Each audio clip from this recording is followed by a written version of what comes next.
Have you ever noticed that some people are just kind of like natural born haters? That it doesn't matter what it is. It doesn't matter what you're talking about. You're talking about your team. You're talking about, your car, whatever it is, whatever you care about, that person will just be, ready to hate on it. It's hilarious. And it's so funny because in the stocking community, there's a lot of haterade, and it's just such a joy to be a part of such an interesting community. First and foremost, with regard to physical bullying, I mean, like anything in life, right, it has a pros and cons. Doesn't matter if it's Eagles or Libertads or numismatics. There's always going to be someone out there who's hating on things. Me in particular, I like to hate on the U.S. Mint. I really don't. I mean, the Eagle kind of being the standard of the community to me is garbage, especially with regard to when premiums jumped up for the last couple of years. It's been terrible. The Eagle itself is kind of a boring coin. I mean, the design's not really anything to write home about. Let's take a look at it. So this is a normal run-of-the-mill Eagle. Why do I have it in a coin holder since it's a true bullion coin? Well, because the premiums were jumping up to where these guys were costing $50 each, which is just nuts. Luckily, most of my Eagles I picked up well before the pandemic, and so the average cost on them is probably like $16 or $17 for my Eagle collection. Now these guys, the Proof Eagles, I bought these during the pandemic, during the hype. So probably overpaid for these, but I actually like them. I don't plan to liquidate, but these would be the ones that I would actually keep. So to each their own. That being said, I really don't like the U.S. Mint much of anything. I mean, most of the stuff that I've seen that people buy, like the collectibles, like the medals, or the this or that coin, it all looks pretty poor quality. I mean, especially when you compare it against things, like the offerings from the Royal Canadian Mint, just so much better. And I mean, price-wise, pretty comparable.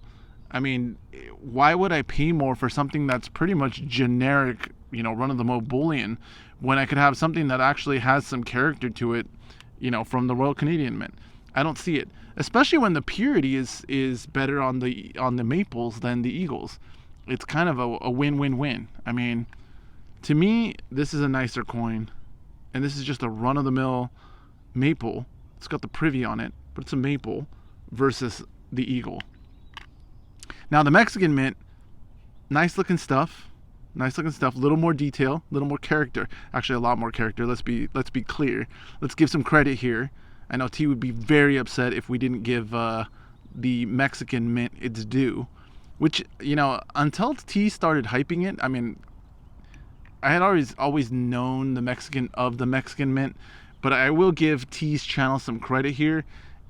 He's a big fan of the Mexican Mint, and until I saw really all of the different offerings from the Mexican Mint, I really had no idea that, wow, they really produce some nice stuff. Even their junk silvers, quote unquote junk silver, is actually really nice stuff. And so, yeah, that's definitely grown on me. The Libertads are definitely a more prominent part of my stock now. But, when you compare the Libertads and the Maples to like the American Eagle or even the Royal Mint, the Britannias, the Royal Canadian Mint and the Mexican Mint seem to kind of stand head and shoulders above the rest. Again, another Proof Eagle. These Proof Eagles are probably my favorite coin from the U.S. Mint. Is there anything really special about them? No, but I would say that it gives me some faith that when they want to, the U.S. Mint can produce some pretty nice stuff. But I mean, to my point with the Mexican Mint, even, again, just their coinage, good looking stuff. Could I hate on it? Absolutely I could. Am I going to? No. But yes, I am in that class of natural born hater. I can find anything. I'll hate on my own stuff just to prove a point. It's the way it is. But I just think it's funny, like in the stocking community, that there's the haters, there's the people who are realistic about everything, and then there's the hype artists who are just all about, oh, metals. Oh, silver price did this today, silver price did that today. to me it's hilarious, because if people were really big believers in metals and sound money, precious metals, even the drop that we've seen from this recent bump. I mean, remember a couple months ago, silver was in the 17s, I think it was, spot at least. Obviously the premiums didn't let it get down there, but you could probably get your hands on some sub $20 silver. And then it bumped up to like 24, and people were like, here we go, this is it, same song, same dance, and then bam, 20% loss in a few days. 15%, let's be realistic, 10 to 15% loss in a few days. That's a big drop, right? If the stock market fell 10% in a few days, people would be up in arms. They would be losing it. But, metals, it's just like, that's fine. I'm going to buy more. It's okay. It's okay.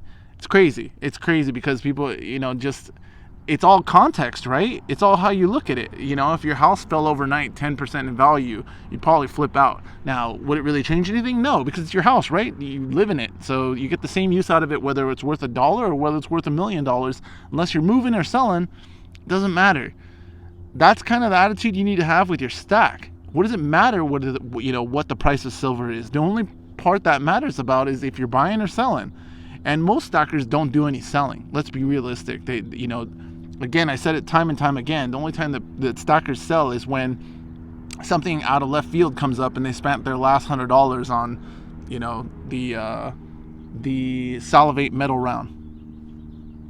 Salivate metal. But whatever it is, that's the key with stacking, is just you got to have a process like everything else. You know what I mean? If it was your retirement money, you would have a process of how am I going to use this money to stretch it out over time. I feel like in the stacking community, we've kind of just let that go out the window, which makes me feel that for the most part, it's just a hobby, an expensive hobby where most people involved lose money. Why? Because they just have no concept of really what they're doing. They just look at that guy. Tell me you're not going to give this guy money. You're not going to put your money into the Chinese Communist Party by buying some pandas. Xi Jinping gets a smile on his face every time a panda is sold, and there you are supporting the CCP. Did you know that? Well, then now you've been informed.